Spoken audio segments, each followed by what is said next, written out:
মুক্তির আগে ও পরে পুষ্পা টু। মুক্তির আগে ও পরে পুষ্পা টু সিনেমা নিয়ে কত শত ঘটনার জন্ম তা বোধহয় হাতে গুণে শেষ করা কঠিন।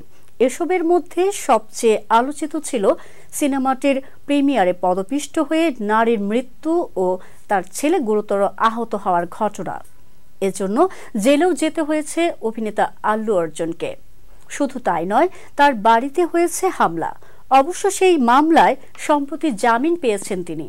এবার আহত শিশুটিকে দেখতে হায়দ্রাবাদের KIMS হাসপাতালে গেলেন তিনি। ভারতীয় গণমাধ্যম সূত্রে জানা গেছে, রোববার শ্রী তেজা নামক আহত ছেলেটিকে দেখতে যাওয়ার কথা ছিল আল্লুর, কিন্তু সেই পরিকল্পনা শেষ পর্যন্ত বাতিল করা হয়। মঙ্গলবার আল্লুকে হাসপাতালে প্রবেশ করতে দেখা যায়।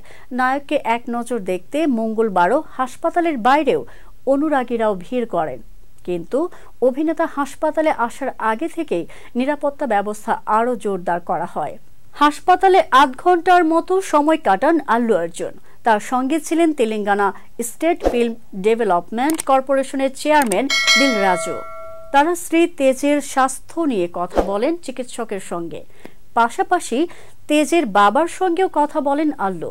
এ সময় সব ধরনের সহযোগিতার আশ্বাস দেন অভিনেতা।